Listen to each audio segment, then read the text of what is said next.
नमस्कार दोस्तों, स्वागत है आपका आज के मुख्य समाचार में, जिसमें सबसे पहले और बड़ी खबर में जिक्र मध्य प्रदेश चुनाव 2023 का। मध्य प्रदेश में सत्ता में वापसी के लिए कमलनाथ का बड़ा दाव, ओबीसी वर्ग को मिलेगा 27% आरक्षण।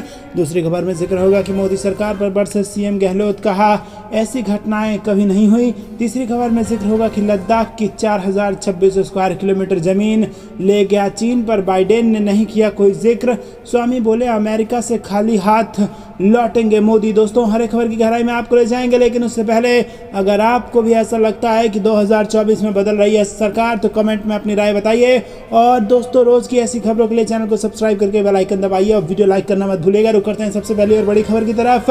मध्य प्रदेश की सत्ता में वापसी के लिए कमलनाथ का बड़ा दाव, ओबीसी वर्ग को मिलेगा 27% आरक्षण। जी हां दोस्तों, मध्य प्रदेश विधानसभा चुनाव से पहले पूर्व सीएम कमलनाथ लगातार घोषणाएं कर रहे हैं। कमलनाथ ने एक बार फिर से बड़ा दाव चला है और कमलनाथ ने घोषणा कर दी है कि राज्य में अगर कांग्रेस की सरकार बनती है तो ओबीसी वर्ग को 27% आरक्षण दिया जाएगा। बता दें कि 2018 में भी कमलनाथ ने ओबीसी वर्ग को आरक्षण देने की बात कही थी और कमलनाथ ने कहा कि जो वादा हम जनता से कर रहे हैं उसे सत्ता में आने के बाद पूरा करेंगे।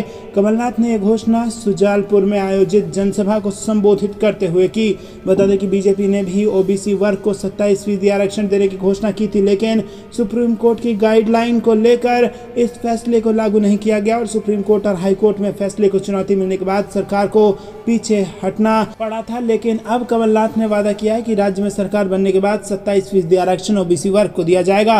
रुक करते हैं अगली ब्रेकिंग न्यूज की तरफ। मोदी सरकार पर बरसे सीएम गहलोत, कहा ऐसी घटनाएं कभी नहीं हुई। जी हां दोस्तों, राजस्थान में कानून व्यवस्था समेत कई मुद्दों को लेकर एक और जहां भाजपा प्रतिनिधिमंडल ने राज्यपाल कलराज मिश्र से मुलाकात की है, तो वहीं भरतपुर दौरे पर कांग्रेस नीति गहलोत सरकार ने मणिपुर हिंसा को लेकर मोदी सरकार पर जमकर हमला बोला।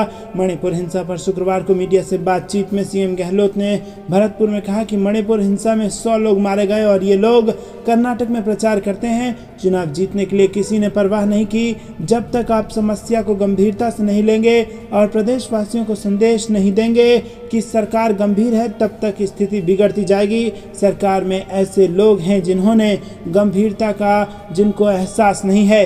रुक करते हैं अगली ब्रेकिंग न्यूज की तरफ। लद्दाख की 4026 स्क्वायर किलोमीटर जमीन ले गया चीन, पर बाइडेन ने नहीं किया कोई जिक्र। स्वामी बोले अमेरिका से खाली हाथ लौटेंगे मोदी। जी हां दोस्तों, प्रधानमंत्री नरेंद्र मोदी की अमेरिका यात्रा को लेकर बीजेपी के पूर्व सांसद सुब्रमण्यम स्वामी ने तीखा हमला बोला। उनका कहना है कि सरकार बेशक से मोदी की यात्रा की सफलता को लेकर ढिंढोरा पीट रही हो, लेकिन हकीकत यह है कि अमेरिकी राष्ट्रपति जो बाइडेन ने चीन के खिलाफ एक शब्द भी नहीं बोला, बावजूद इसके कि मोदी उनके देश में हैं और लद्दाख की 4026 स्क्वायर किलोमीटर जमीन पर चीन अपना कब्जा जमा चुका है। स्वामी का कहना है कि अमेरिका की यात्रा की सफलता को लेकर सरकार कितना भी शोर मचाए, पर हकीकत यह है कि मोदी खाली हाथ लौट रहे हैं। हालांकि सोशल मीडिया पर एक यूजर ने स्वामी को आड़े हाथ लेकर पूछा कि मोदी को क्या करना चाहिए। उनका सवाल था कि क्या मोदी अपनी जमीन वापस लेने के लिए चीन से दो हाथ करें या फिर वो शी जिनपिंग के साथ टेबल पर बैठकर समाधान का कोई रास्ता निकालें। बीजेपी नेता ने कहा कि या तो झांसी की रानी या फिर रानी चेन्नम्मा की तरह फाइट करो या फिर रानी पद्मिनी की तरह खुदकुशी का रास्ता अपनाओ, लेकिन जिस शख्स ने अपनी जमीन पर कब्जा किया है उसके साथ समझौता करने की जरूरत नहीं है।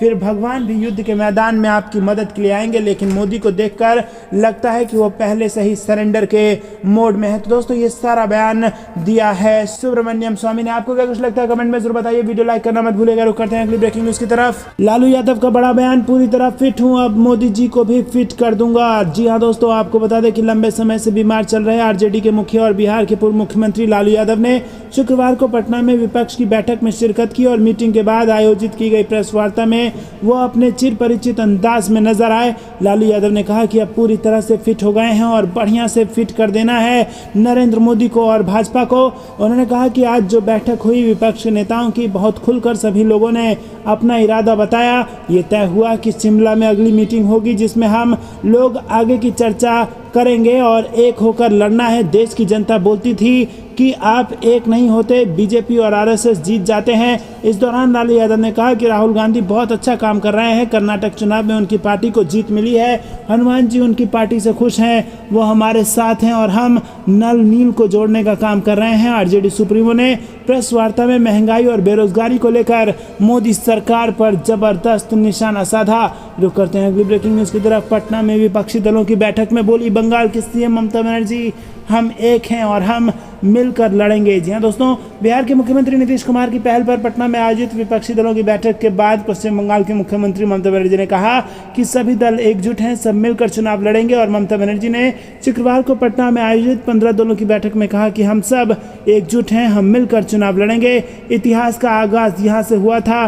भाजपा इतिहास को बदलना चाहती है, हम इतिहास को बचाना चाहते हैं। हम बिहार से इतिहास को बचाना चाहते हैं। हमारा उद्देश्य इस फासिस्ट सरकार के खिलाफ मुखर होकर बोलना है। पश्चिम बंगाल में वर्ष 2021 में संपन्न हुए विधानसभा चुनाव के बाद ही ममता बनर्जी ने वर्ष 2024 के लोकसभा चुनाव की तैयारी शुरू कर दी थी और उन्होंने दिल्ली समेत देश के अलग अलग हिस्सों का दौरा किया और सभी दलों के नेताओं के साथ मिलकर केंद्र की नरेंद्र मोदी सरकार के खिलाफ एकजुट होकर चुनाव लड़ने की रणनीति पर काम शुरू किया। हालांकि कांग्रेस और तृणमूल के मतभेदों के कारण उनकी पहल रंग नहीं ला पाई, लेकिन अब सब एक मंच पर एकजुटता दिखा रहे हैं। रुक करते हैं अगली ब्रेकिंग न्यूज की तरफ। अगर मोदी फिर से पीएम बने तो लोकतंत्र नहीं बचेगा। जी हाँ दोस्तों, बेहद बड़ी खबर। पटना में विपक्षी दलों की बैठक हुई और इस बैठक में बीजेपी और प्रधानमंत्री नरेंद्र मोदी के खिलाफ विपक्ष रणनीति बना रहा है। वहीं बैठक में शामिल होने से पहले शिवसेना की ओर से बड़ा बयान दिया गया। शिवसेना के मुखपत्र सामना में एक लेख के माध्यम से मोदी सरकार पर निशाना साधा गया और सामना के संपादकीय में लिखा गया है कि पटना वही भूमि है जहां से जेपी के आंदोलन की शुरुआत हुई और कांग्रेस के मजबूत किले को ध्वस्त कर दिया गया था और अब इसी भूमि से विरोधी दल जो है वो इकट्ठा होंगे और बीजेपी को नुकसान होगा। जी दोस्तों, सामने में लिखा गया है कि अगर 2024 में मोदी फिर से पीएम बनते हैं तो देश में लोकतंत्र नहीं बचेगा। सामने में कहा गया है कि पटना में बीजेपी विरोधी एकत्रित हो रहे हैं और ये कहना गलत होगा, बल्कि लोकतंत्र और संविधान की रक्षा करने वाले सभी देशभक्त पार्टियां इकट्ठा हो रही हैं, ऐसा कहा जाना चाहिए। तो दोस्तों, आपको क्या कुछ लगता है कमेंट में जरूर बताइए।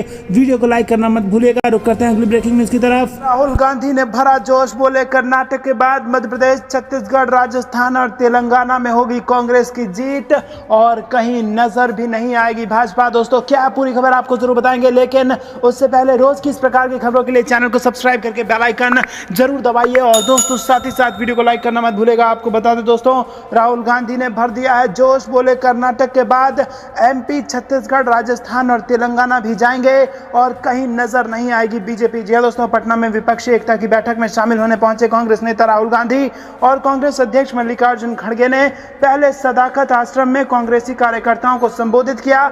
इस दौरान राहुल गांधी ने कांग्रेस कार्यकर्ताओं में जोश भरा और उन्होंने कहा कि आप सभी बब्बर शेर हैं। कर्नाटक में कांग्रेस से एक हुए तो बीजेपी वहां से गायब हो गई। अब बारी मध्य प्रदेश, छत्तीसगढ़, राजस्थान और तेलंगाना की है, वहां भी कांग्रेस जीतेगी और बीजेपी नजर तक नहीं आएगी। बीजेपी पर हमला बोलते हुए राहुल गांधी ने कहा कि भाजपा और आरएसएस देश को तोड़ना चाहती है। देश में विचारधारा की लड़ाई चल रही है। एक तरफ कांग्रेस की भारत जोड़ो विचारधारा है तो दूसरी तरफ बीजेपी की देश तोड़ो वाली विचारधारा है। बिहार में कांग्रेस पार्टी का डीएनए है और हर राज्य में भारत जोड़ो यात्रा में बिहार के लोग शामिल होते थे, क्योंकि आप कांग्रेस की विचारधारा को समझते हैं। इसी के साथ कांग्रेस पार्टी मोहब्बत फैलाने का काम कर रही है, जबकि बीजेपी नफरत की राजनीति करती है। विपक्षी एकता की बैठक में सभी विरोधी दल आए हैं। हम सब मिलकर बीजेपी को हराने जा रहे हैं और कर्नाटक में कांग्रेस साथ हुए तो बीजेपी गायब हो गई। ऐसे ही अब छत्तीसगढ़, तेलंगाना, राजस्थान, मध्य प्रदेश में भी बीजेपी कहीं दिखाई नहीं देगी। कांग्रेस जीत कर दिखाएगी। पूरा देश समझ गया है बीजेपी का मतलब 2-3 लोगों को फायदा पहुंचाना, देश का पूरा धन उन्हीं को सौंप देना। कांग्रेस का मतलब गरीबों के साथ खड़े रहने वाली पार्टी। तो दोस्तों, क्या आप भी राहुल गांधी के इन बातों से सहमत हैं? वीडियो लाइक करके अपनी सहमति दर्ज कराइए और ज्यादा से ज्यादा लोगों तक शेयर कीजिए और दोस्तों चैनल को सब्सक्राइब करके बेल आइकन दबा लीजिए रोज की ऐसी खबरों के लिए। जय हिंद।